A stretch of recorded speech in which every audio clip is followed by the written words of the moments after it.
Hello, welcome to Alli's planet. ഞാനും അല്ലിക്കുട്ടിയും കൂടെ ഏലം മഹാദേവ ക്ഷേത്രം, ഞങ്ങളുടെ വീടിൻ്റെ അടുത്തുള്ള അമ്പലമാണ്.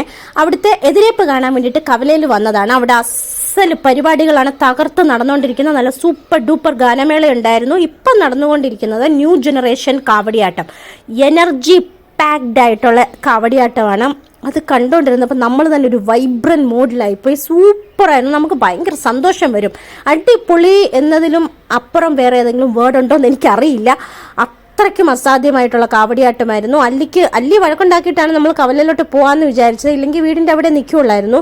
പോയത് വളരെ നന്നായി. ഇത്ര അസാധ്യ പരിപാടികൾ കാണാൻ പറ്റുമല്ലോ. പിന്നെ ഫ്യൂഷൻ ശിങ്കാരി മേളം ഉണ്ടായിരുന്നു. ഫ്യൂഷൻ ശിങ്കാരി മേളമൊക്കെ തകർത്തു എന്ന് പറഞ്ഞാൽ മതി. അസലായിരുന്നു. പിന്നെ പാഞ്ചാരി മേളം ഉണ്ടായിരുന്നു, മയിലാട്ടം ഉണ്ടായിരുന്നു. പിന്നെ ഈ പോപ്പർ വെച്ചിട്ടുള്ള പരിപാടി, പോപ്പറൊക്കെ അല്ലിയാണ് ഒക്കെ റോഡൊക്കെ മെത്ത പോലെയായി. പോപ്പർ വീണിട്ട് അല്ലിയും അവിടെ ഒരു കൂട്ടം പിള്ളേരുണ്ടായിരുന്നു. ആ പിള്ളേരെല്ലാം കൂടെ ആർമാദിക്കുമായിരുന്നു. അടിച്ച് പൊളിച്ച് പോപ്പറൊക്കെ വാരി വെതറി ഇത്ര അല്ലി എൻജോയ് ചെയ്തൊരു പരിപാടി ഞാൻ ഈ അടുത്തൊന്നും കണ്ടിട്ടില്ല. അല്ലിക്കുട്ടി ഇതുപോലത്തെ എല്ലാ പരിപാടിയും കാണിക്കണം എന്ന് എനിക്ക് നിർബന്ധമാണ്.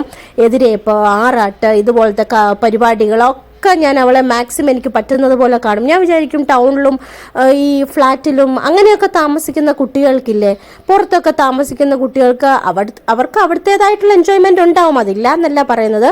നമ്മുടെ നാട്ടിലെ ആറാട്ട്, എതിരേപ്പ്, ഉത്സവങ്ങൾ, പടയണി, ഞങ്ങളുടെ വീടിനടുത്ത് പടയണിയാണുള്ളത്. പടയണി ഇതൊക്കെ അവർക്ക് എങ്ങനെ എൻജോയ് ചെയ്യാൻ പറ്റും അല്ലേ?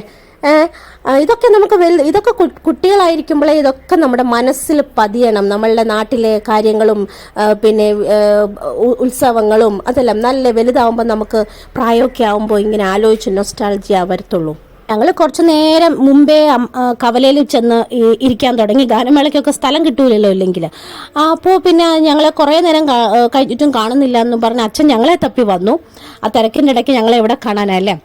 ഓക്കെ, പിന്നെ വേറെ എന്താ, മയിലാട്ടമൊക്കെ ഒന്നും പറയാനില്ല, അസലായിരുന്നു.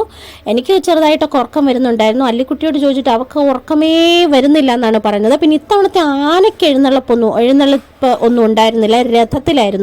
രഥമായിരുന്നു ഞങ്ങളുടെ അമ്പലത്തിൽ എഴുന്നള്ളത്തിന് ഉപയോഗിച്ചത്. അസൽ രഥം, എന്തൊരു ബ്യൂട്ടിഫുൾ ആയിരുന്നെന്നോ കാണാൻ രഥം. പിന്നെ അതേ അവസാനത്തെ പരിപാടിയാണ് പോപ്പർ കൊണ്ടുള്ള പിള്ളേരുടെ കളികൾ. എന്ത് പിള്ളേരുണ്ടായിരുന്നോ. എന്തായാലും അല്ലിക്കുട്ടി വളരെയധികം എൻജോയ് ചെയ്തു. അപ്പോൾ ഞങ്ങൾ പതുക്കെ വീട്ടിലോട്ട് പോവാണ്. അടുത്ത വീഡിയോയിൽ വീണ്ടും കാണാം. Okay, by.